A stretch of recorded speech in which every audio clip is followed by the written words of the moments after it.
All right, everybody, welcome back for New Shepard's 14th mission to space. You see the gantry retracting there. We are getting ready for a launch, Patrick. This is when it gets really exciting. All right, we have thrown the show over to the rocket. She is in autonomous mode right now. We're waiting to see the final hydraulic system checks and engine gimbal check.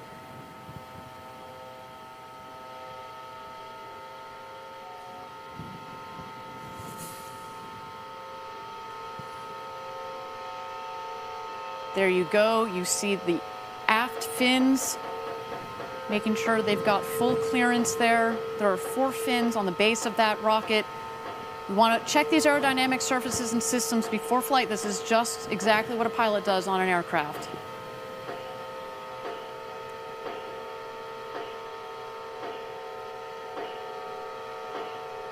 Waiting here for the engine gimbal check. You see the nozzle there peeking out. There it goes. The engine is also obviously to propel the rocket, but is critical in guiding the rocket on its ascent, but as well as on its descent as it comes into land on the northern landing pad just 2 miles north of where the rocket is taken off from.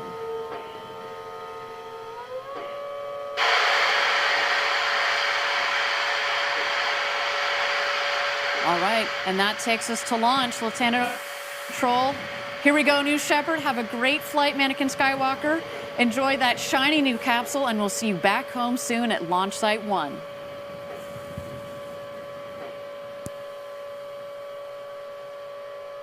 T-minus 16, guidance internal.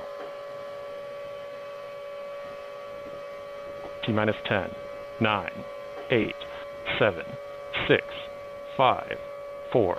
Command engine start. 2, 1. Ignition.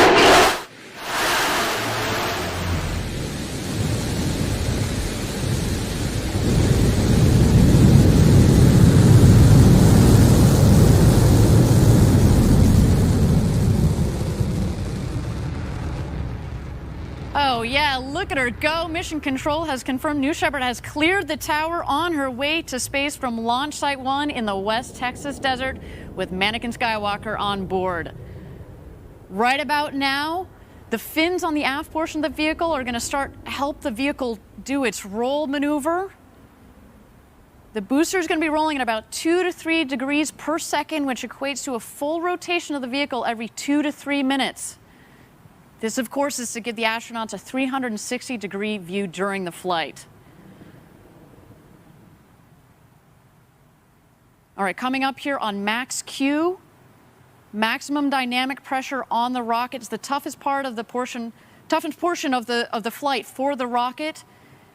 And we've confirmed max Q. Excellent.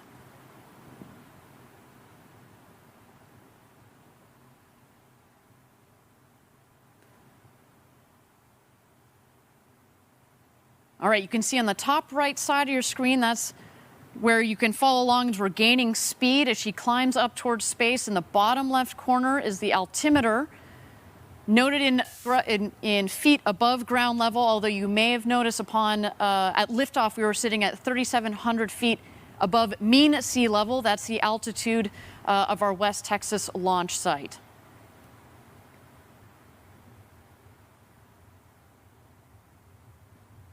Now, Mannequin Skywalker in there, starting to feel those Gs, around 3.5 Gs on the way up to space. It's very similar to a roller coaster, but in that horizontal position of the seats, definitely is a much more comfortable ride.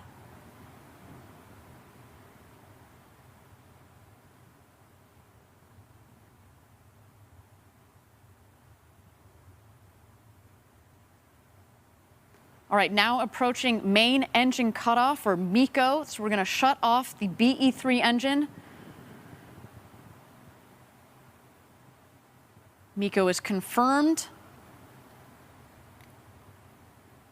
Now you'll notice that the booster and the capsule are continuing as their combined ascent to space. As you watch the altitude continue to, speed is dropping, of course, as it no longer has the propulsion from the BE-3 engine.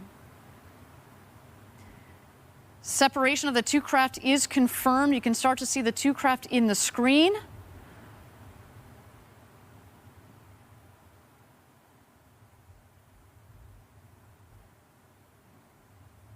Thank you again, everybody, for joining us live for New Shepard's 14th mission to space, the maiden launch for this rocket. So far, everything appears to be nominal. The two craft have separated. Right about now is when, if you were an astronaut in there, that's when you'd be able to float around, gaze out of those huge, gorgeous windows, maybe even do a somersault or two. I know I would certainly do that. And as we've noted in previous flights, if you follow along on the speed on the top right corner, as soon as that speed hits 0, that's when you know that the rocket and the capsule have hit its apogee point, the highest point in the flight of the rocket.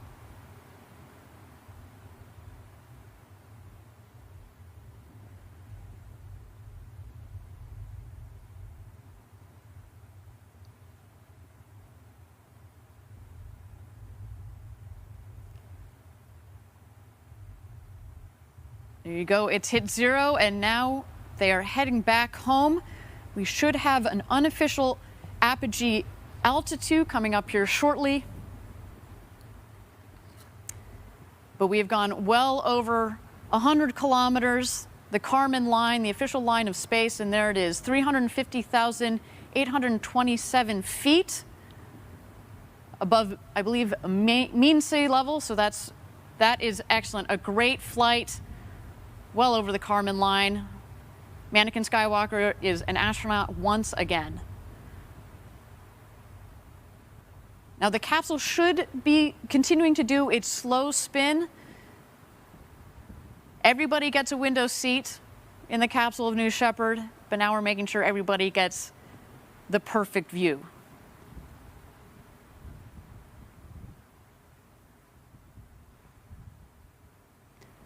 All right, the two craft are heading back home now. The booster is going to beat the capsule back home. Obviously, it's more aerodynamically shaped, and so it's going to come down first. Right about now, in the next 10 to 15 seconds or so, this is when we expect the rocket to hit atmospheric pierce point.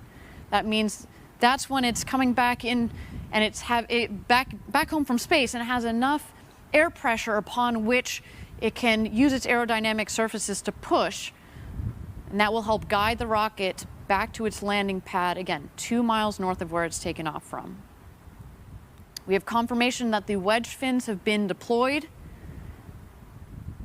Those fins are at the forward section, the top section of the rocket. They're housed in the ring fin. They also help provide stability for the rocket as it comes into land.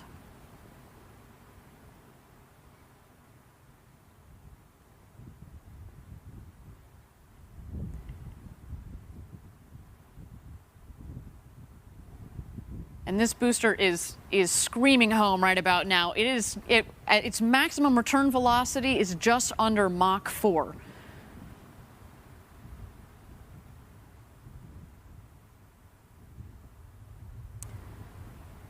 So we're looking now for the drag brakes to deploy. As soon as those deploy, you'll see the speed come down very rapidly. You're starting to see that in the top right corner there.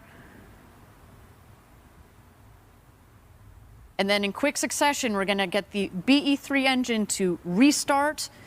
The landing gear will deploy, and then the booster will come in for a nice soft touchdown. There are the drag brakes.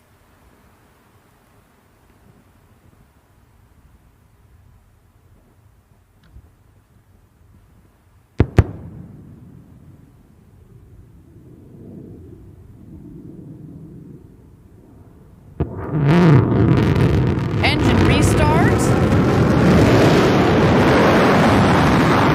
Landing gear deployed.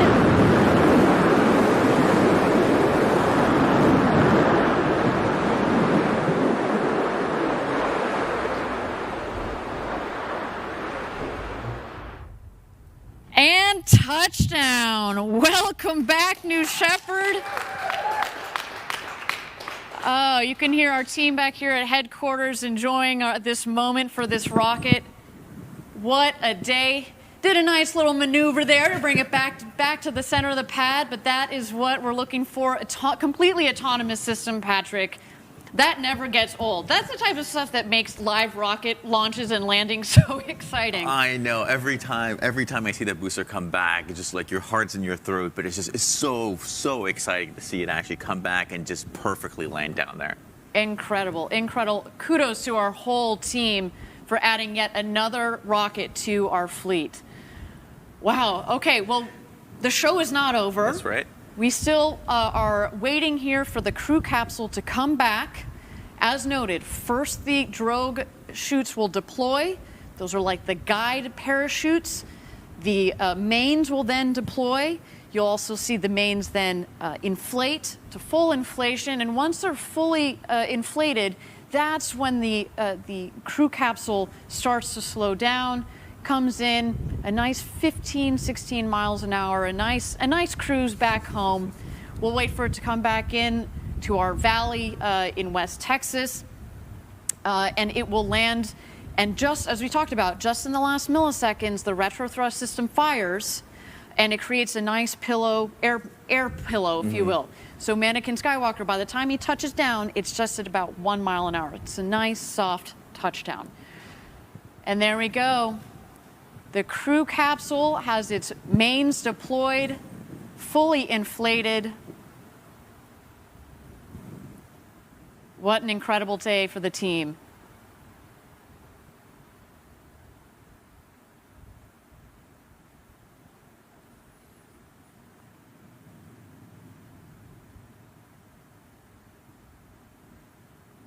What a beautiful shot. You know, Mannequin Skywalker, I mean, if he had adrenaline, his heart would be thumping pretty hard. What a day. All the way up over the Kármán line and back, coming in for a nice soft cruise back into our West Texas Valley there.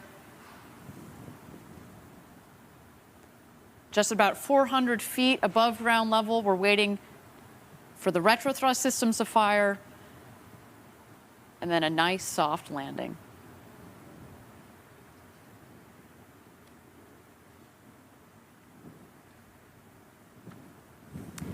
And touchdown. What a day. What a beautiful shot. Congratulations to all of Team Blue. Really well deserved. This is our 14th mission. A safe landing for the booster, safe landing for the crew capsule. We added we were talking about add a little bit of char to the bottom of the bottom of that rocket. Came back nice and clean though. Look at that. Absolutely spectacular. Now, if you were an astronaut on board that capsule there, you would have had an incredible ride up over the Kármán line and back. Get the big, beautiful views out of we did the 360-degree spin this time. Get your 3 minutes of weightlessness. I can't wait to check out the onboard cameras to see the views that Mannequin Skywalker experienced today. Just what a day. I know. And how about those drone shots of the rocket and actually the capsule coming down? Those were pretty spectacular. Those were beautiful. Looks like a nice, clean landing right there in the desert. Everything looks to have gone